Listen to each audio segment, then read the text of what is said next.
I wanted to thank you both again for taking the time to chat with me a little bit today about your Kickstarter project. I'm super excited to get the chance to talk to you guys. Well, thank you. We appreciate you reaching out. Yeah, absolutely. So yeah, just to get started, do you want to walk us through either Ethan or Dr. Erickson, walk us through a little bit of how this project came to be?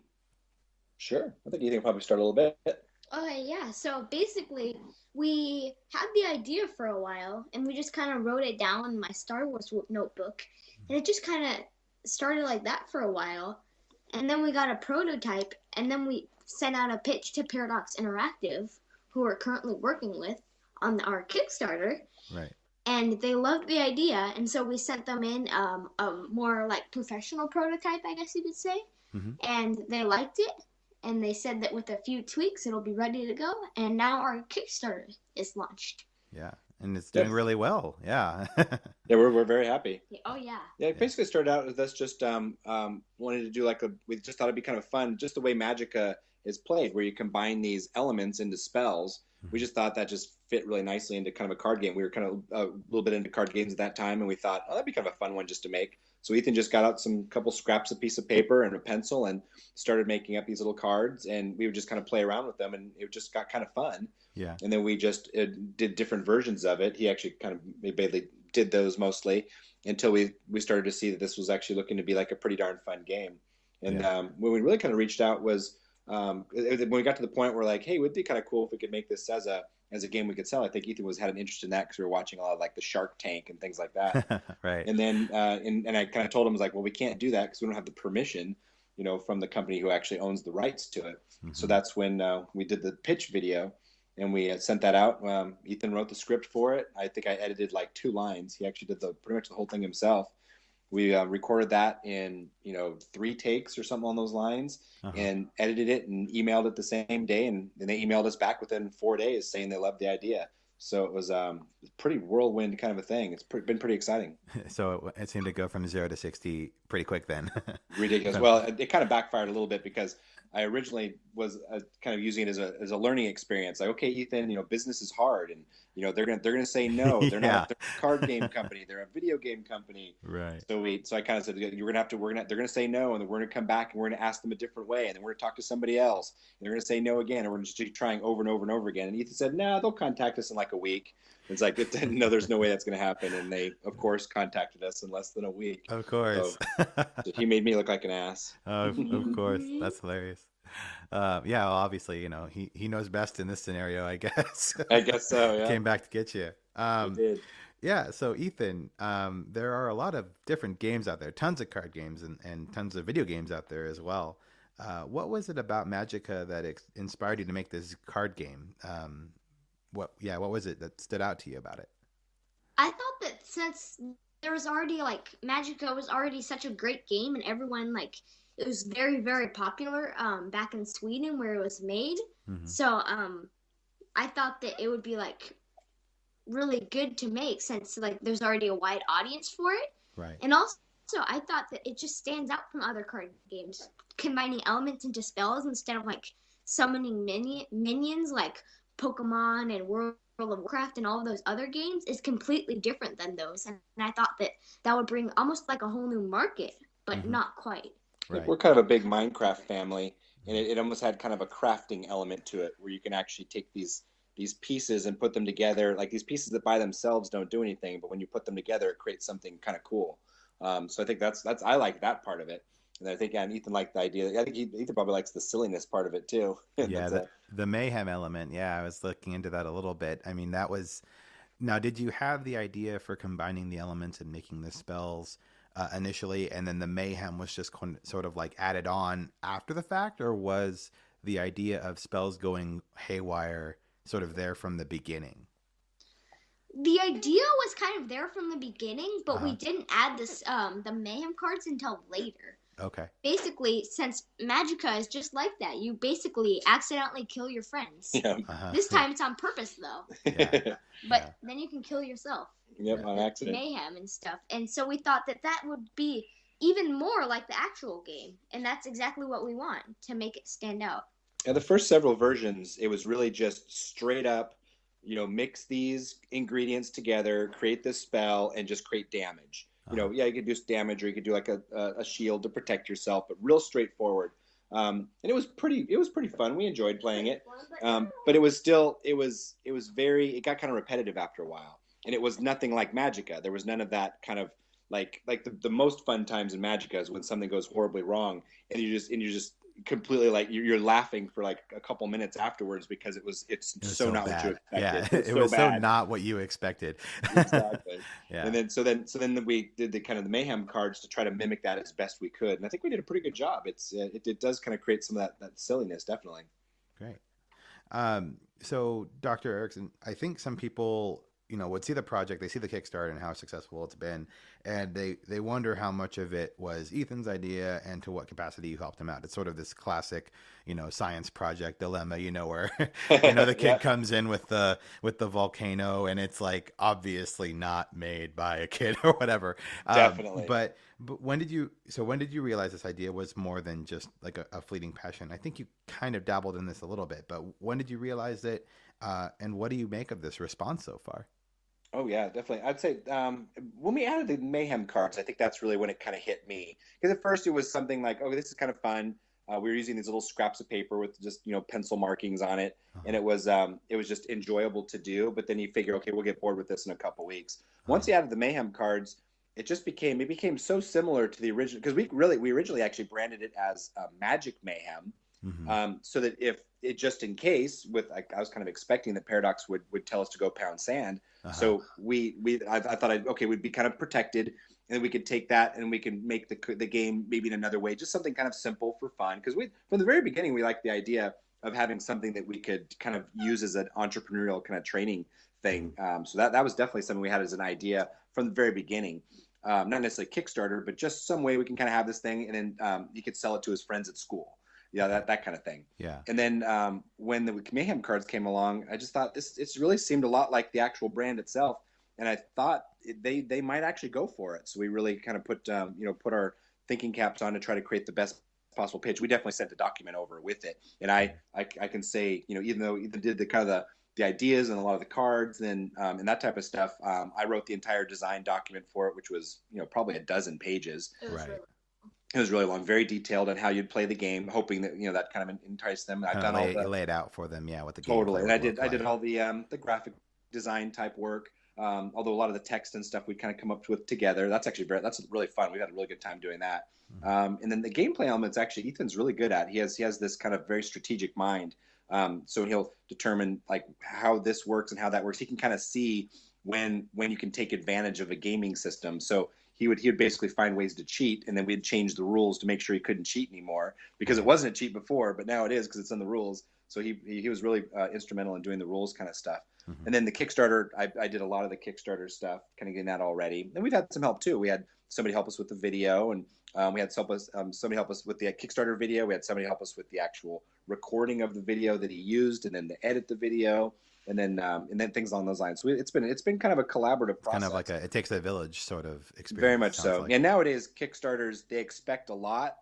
At the very beginning, it used to be, I have this idea. Can you fund it? Now it's like you have to have a pretty fully formed kind of concept. Right. So we felt like we tried to put as much into it as we could without breaking the bank, and then having great, we have no backers. This is no fun. Yeah. And so you have to balance that. Yeah. And just as a little follow up to that, I mean, how did it explode, really? I mean, you were asking for 2,500, and last I checked, you were at around 13,000. I think we're over 19 now. 19, gosh. Yeah. So yeah, it's kind of blowing up. Was there a particular plug? Is Paradox sharing it out? How are you? Basically, how is it gaining so much traction right now? It's all been from the press conference so far. A lot of it. So Ethan was actually, that's one that we kind of had to rush on this, because once they liked the idea, they contacted us kind of in, I don't know, maybe towards the end of January, and said, we're going to be at GDC, Game Developers Conference in San Francisco, which we're not too far away from. Right. We're in Southern California. San Francisco's not that far away. Mm-hmm. And they said, would Ethan be comfortable being on stage to present this? And we said sure. I had no idea if he was comfortable, but I said sure anyway. Yeah. He's pretty good Oh at yeah, video. he'd love to do that, and you like But push him so I out on the figured we could stage get him and trained up quickly enough. So we had to kind of really just burn the midnight oil and get it to get the Kickstarter kind of ready in case we were going to launch on that day. And everything kind of worked out smoothly. And he actually went on stage. They rehearsed like a little banter thing for a couple minutes, on stage with the CEO of Paradox, and it went off really well. And it was live streamed to a couple thousand people, I think. wow. And then so they just and jumped from onto there it. Yeah. we got some press. We're seeing all kinds of articles and stuff online about it. So it's really kind of expanded out from there. So we got a lot of our traction was in that first couple of days. So I'm pretty sure that has to be from the press conference. Yeah, that's awesome. So going back to Ethan, do a lot of your friends play collectible card games still? Are you seeing them becoming more popular, or are video games pretty much still king? Like, are people still going home to their PS4s and their Xbox Ones and things like that when they're playing games? I think it depends on the crowd. My group of people, we like both. We like, if we're hanging out together, we probably will play like card games, but video games are still in style. They've always been in style. Yeah. And I like both. And a lot of my friends, we liked collectible card games so much that the principal at our school had to ban them. What? That sounds awful. Yeah. What's the story there? What was it, distracting from your studies, or? I think someone started selling them. Oh, yeah. Yeah, that could be a problem. Yeah. Yeah, and you'll find soon enough that addiction to collectible card games is very expensive. Yeah. Magic the Gathering and the like. My friends and I, we used to, we still do play a lot, and he's like, oh yeah, this deck's worth like $750 or $1,000. Yeah, just getting it all together, and I'm like, oh my gosh, like this is why. It's got dangerous. A pretty good Pokemon collection, yeah. Yeah. Nothing like that though.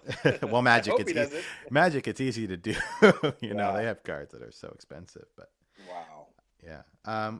Okay. What about you, Doctor? Would you echo that? I mean, are you seeing, with maybe parents of Ethan's friends, or even among your group, like, is it pretty much video games mainly, and collectible card games are kind of more niche, or is it more popular than you would think? I actually it seems to me, and maybe it's just the world we're kind of in, that there's almost a trend towards the board and card games. Like my wife's never been a huge fan of kind of board and card games, but she's actually really getting into them.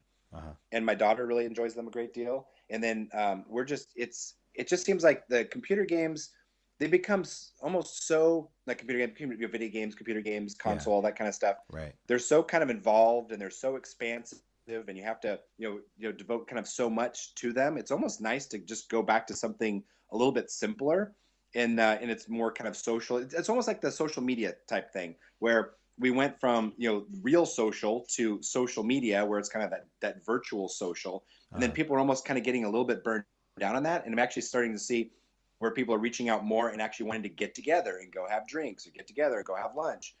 It's almost more like where the people are craving more of that face-to-face connection. And I kind of see that with the kids.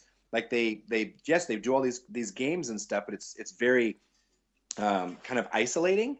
And then the card game, kind of card and board game kind of stuff, seems to bring it back more to where it's more interaction.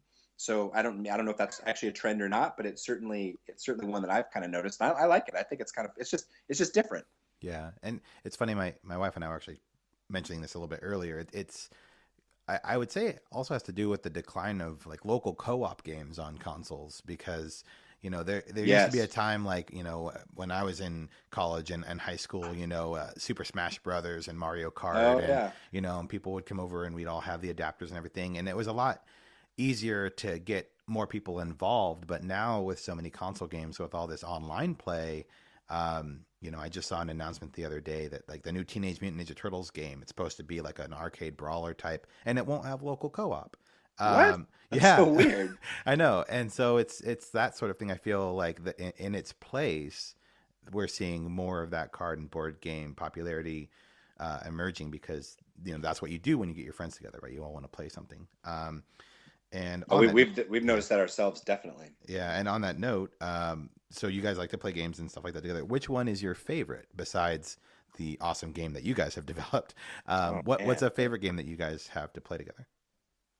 Card game? Yeah, card or board game. Card or board game? Um, I guess I'll go. I really like Munchkins. Sometimes I like when something that's fairly kind of simple and fun, and I like silly because it just becomes like it's not so much even the gameplay, it's the joking around and kind of hassling each other, which very much fits into like Magicka Mayhem. So I like the Munchkin games and the different add-ons. The kids got me for my birthday not that long ago the Adventure Time add-on. That's just great. Like it's a TV show that I actually enjoy watching, that the kids like, and then so I know all the characters from the show, and then you throw them in and you make it this silly kind of Steve Jackson game, and I really enjoy that. What would you say? I like collecting Pokemon cards and playing those with my friends. He's definitely much more into Pokemon. Pokemon cards, okay. It's made a return of sorts. It's bizarre. Like. It's been around for. I thought I heard it was been around for 20 years now or something. Yeah, the anniversary of Pokemon was 20 years ago. That's insane. Yeah, so it was around a decade before you were born, Ethan. Yeah, that's crazy. Still going well. You say the same thing as like Star Wars. It's pretty crazy. Yeah, it's insane. So, Ethan, what's next for you? Magicka Mayhem has easily, as we were saying, met its fundraising goal. Is there another game that you'd like to see turned into a collectible card game? And are you reaching out to other companies with a similar pitch, or is Magicka Mayhem currently your main focus?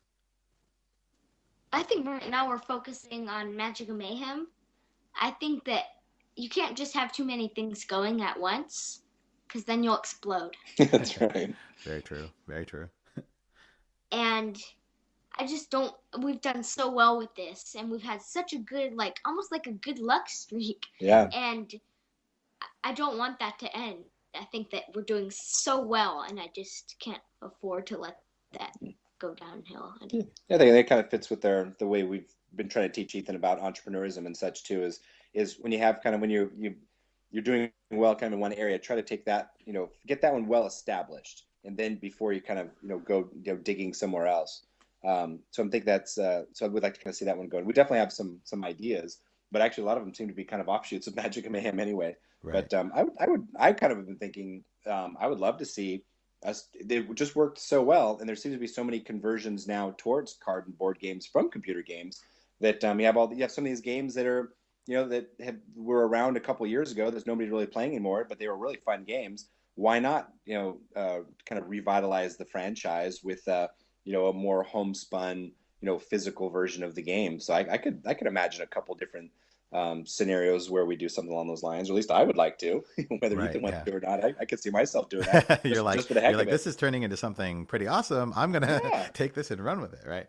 Oh yeah. Plus, I like that. I like the idea of the because obviously we're tapping into existing intellectual property, so that means there's already an existing base of fans. So we don't have to start something from scratch that nobody's ever heard of. We can actually kind of tap into a base of people that already kind of enjoy it and hopefully would like the thing that we make from it. Right. So convention season is well underway. You guys were just at GDC. Are you planning on visiting any additional conventions in the next few months to pitch or demo your game? Good. We haven't really thought about that yet. I mean, I'd love to go to a convention, but where would it go? Actually, when you asked that question, I didn't even know convention season was on. Oh yeah.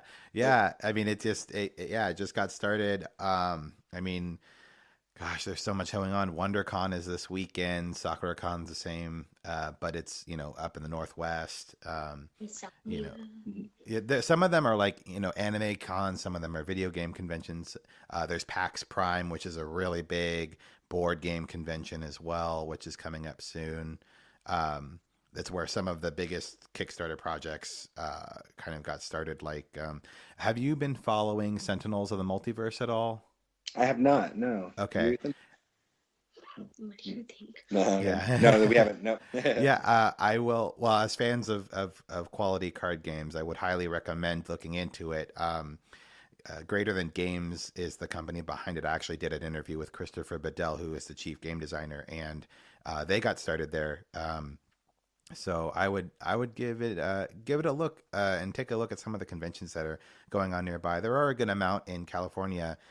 If you're driving up to San Francisco, there are good, there's Fanime in May in the Bay Area. There's some other things, and some of them are more than happy to invite in various elements of geek culture, including boarding card games. So fantastic. So do you know much about that? Is that something where like rent a table? We've been to like E3 yeah, and things like that, but I don't think I've ever been to an actual card or board game. yeah, and I mean it depends on the convention. I can't say the most I've done is like I've helped to run like swap meet at Fanime. I was on their staff, and I did some other things for conventions. But typically, you could submit an application for a panel, just an open application, and then they would review it. But if they saw the traction that you've got and that you were at a press conference for Paradox, etc., sometimes they do panels for just random people who are like, I want to talk about, strong female leads in video games or something. And so that could definitely be a good format or medium for you guys to take your game on the road, so to speak, even for conventions that might be nearby, and get your game in front of more eyes. Oh, I like that. That's a really good idea. I super appreciate that. Yeah. Okay, well, then no cons you're planning on going to yet, but we'll keep an ear out if you guys find some that you want to stop by. We'll be keeping an eye out for you. Awesome. Anything else that you'd like to share before we wrap up? Got anything in? I don't think so. I think we covered it. All right. Well, again, thank you guys so much for taking the time. The game looks super interesting. Magicka Mayhem. It's available on Kickstarter. We'll have the link in the article as well. And thanks again for chatting with us today, guys. Thank you very much. We Thank appreciate you. it.